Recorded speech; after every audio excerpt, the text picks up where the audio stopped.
Hello there and welcome to January Media Wrap-Up. Basically, I'm here just to share a few things that I've been liking in January, like movies or shows that I've seen, maybe some music that I've discovered, or some podcast episodes, or maybe some YouTube videos, or some books as well. Yeah, basically like any media inspiration that came my way. And yeah, let's get started. I've mentioned this in a previous video, but for my media tracking, I use ShelfUp and I'm absolutely loving it. I guess let's start with the books. So in January, I did start 5 books. How many of them I finished? 2. But that's okay. My first book of the year was The Phantom of the Opera, and I absolutely loved it. I've mentioned it in the first few videos on the channel. Loved it. A classic is a classic for a reason, and I'm hoping to read it one day in French. I get it now why people want to go to Vienna to that opera performance when the chandelier drops. I get it now. I am in this hyped up circle and I hope I will do that one day. My second book of the year is Covenant of Water. It's my book club book and I think it's absolutely beautiful. It deserves all the prizes and praises that it won. It's such a unique and beautiful story. It did feel a bit long at some points, but when you read through it, you realize that it was necessary. There are so many themes. It's absolutely beautiful. Third book that I started in January is Down the Drain by Julia Fox. Yes, I know. But I think, genuinely, this is probably one of the best written memoirs I've ever seen. And considering she wrote it herself, girl's got a talent. And the fourth one is The Court of Thorn and Roses. I caved in very late to the trend because I just know that it's not my type of book. Not to be shady on book talk, but I don't think modern romance and YA hits the same as the Hunger Games did. And the fifth one, I actually don't know how it's called in English. Krzyżący. Shout out to my friend who gave it to my birthday. I'm reading it just to, practice my Polish. So no notes on that. I literally read 9 pages before I backed out. And next, we have some shows. And honestly, January, I had a big Sex and the City vibe going on because I finished the original series back in December. And I'm the type of person that if I start something and it has sequels, I have to watch everything till the end. So in January, what I did, I watched the Carrie Diaries. It's okay, it's fun, but you can heavily tell that it was filmed in 2013 or something. And I just finished And Just Like That. I think it's one of the few reboots that actually did it right. Was it boring at some points? Yes. But am I the target audience for it? Absolutely not. So that's okay. And obviously Squid Game, 2nd season. That was a bit disappointing because the turn that the 2nd season took for storytelling instead of the actual games.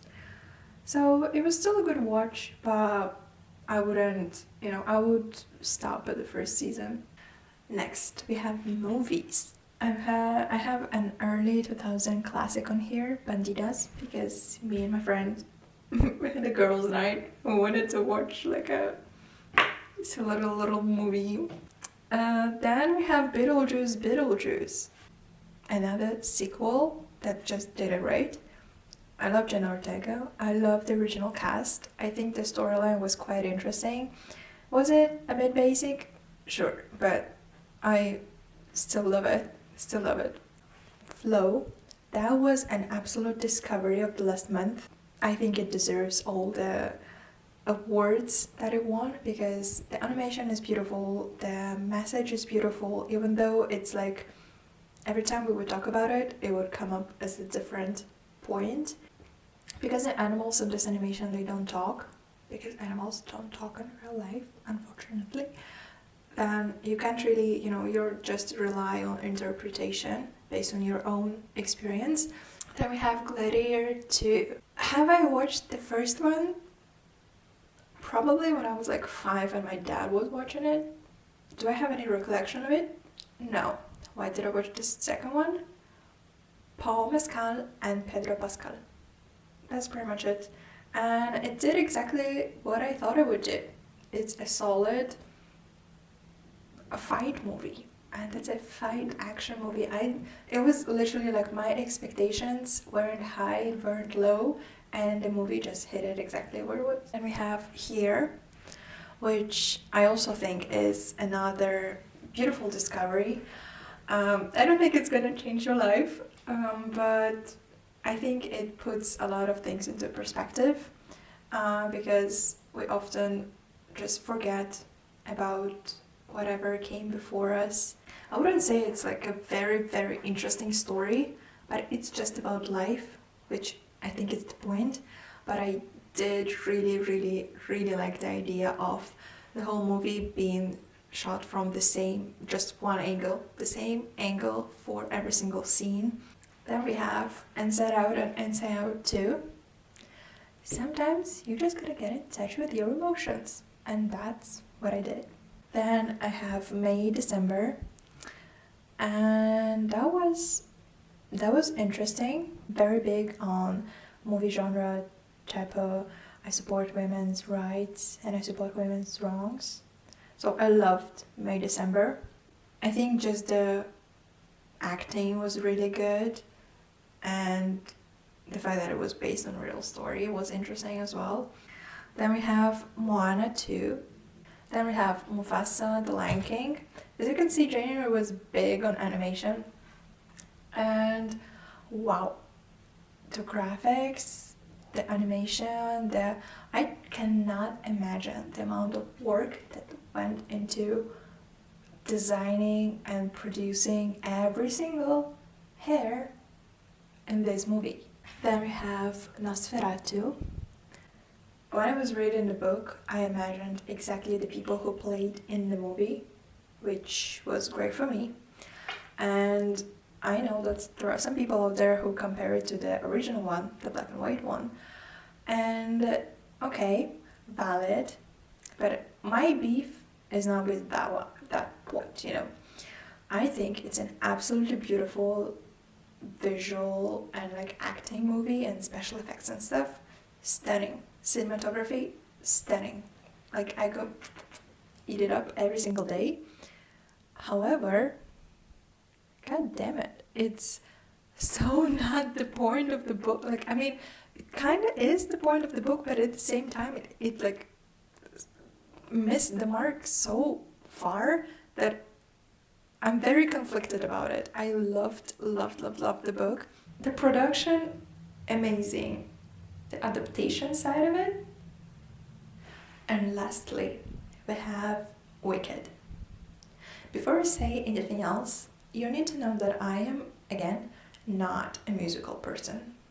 The only musical that's not animation that I actually enjoy is Mamma Mia.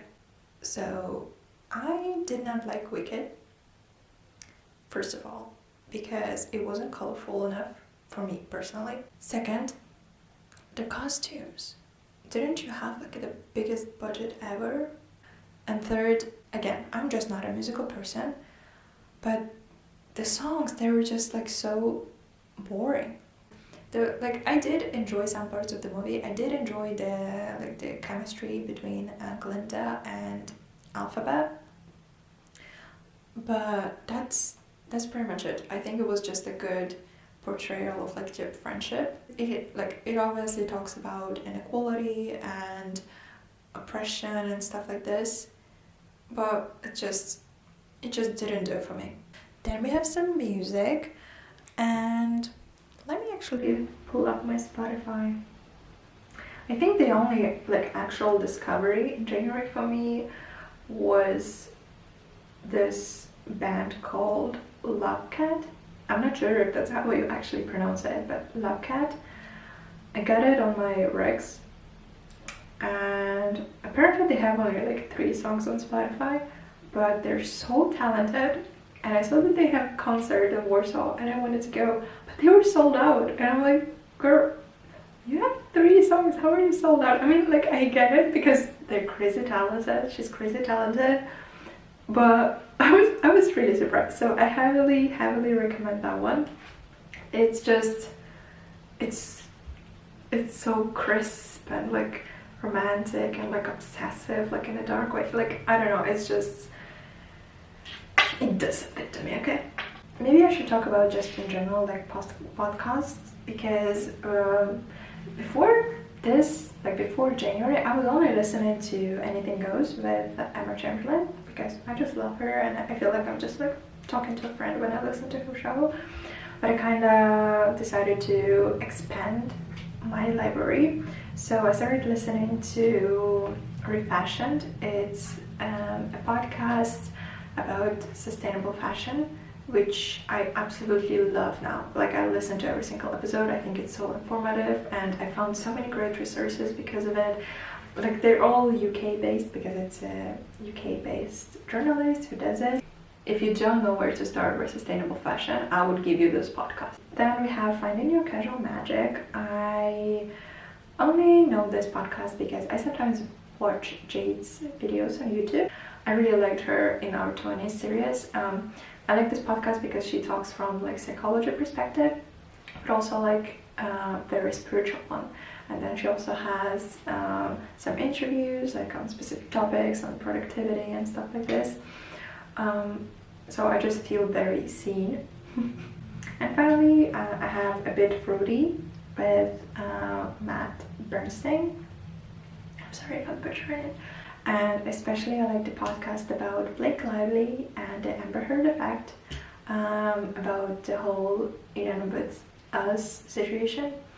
And it just blew me away. It's insane how PR in Hollywood works and how people are just eating it up. Anyway, I really like this podcast. It's about US politics, let's say, and social issues from a queer perspective, and they do like social commentary like this one on when it comes to video essays, let's say, because I'm big on video essays on YouTube recently.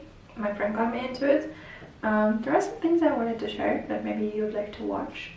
I really like this video essay on erasing the preteen media that's is happening in society now. And before I saw the title, I always felt it, but I didn't know how to put it into words. And then I clicked on this video and I'm like, that's it. That's what's wrong with the kids today. They just don't have like the preteen or like early teen media that we had, and they just like straight up going from childhood to like being full-on teenagers without this like middle ground, which arguably is very important. So if you're interested on this topic, the lady, she explains it absolutely great. Coming back to my favorite film genre, I really like The Substance, and then the behind the scenes, like the making of The Substance came out on YouTube, and it's just so inspiring. This is like, when I watched it, I was like, this is how the real movie industry should work. No special effects, only makeup, and all the close-up, like it's just so artistic. And I just absolutely loved it, to see how the director came up with stuff, and it's so like, it's insane like when they show how things are done, especially like the birth scene. Crazy. I was convinced it was like green screen or like CGI or something, but it was not. I also don't closely follow Mina Lee, but she had a video about fillers and facelifts, and I just I just love the research that she puts into her videos, and I think it's very informative. And coming back to Minali and Wicked, she also has a video about why Wicked isn't colorful, and that's like, also when I watched it I was like, that's what I didn't like about it. So if you feel like it, go watch it. It's basically, she just talks about the history of the color in the cinema and why Wicked is so different from the original Wizard of Oz. And that's pretty much it from my side. This is not all that I consumed in January, but the highlights of it. I mean, like YouTube videos, because I did watch more than 4. But yeah, these are my recommendations for you. Maybe you found something interesting, maybe you wanted to watch that movie for a long time and this is your time to do so, or start that show, or start that book, or you were looking for someone new on Spotify, or you were just bored and you clicked on this video. That's totally okay. But thanks for hanging out with me, and I'll see you next week. Bye. Why did I do that?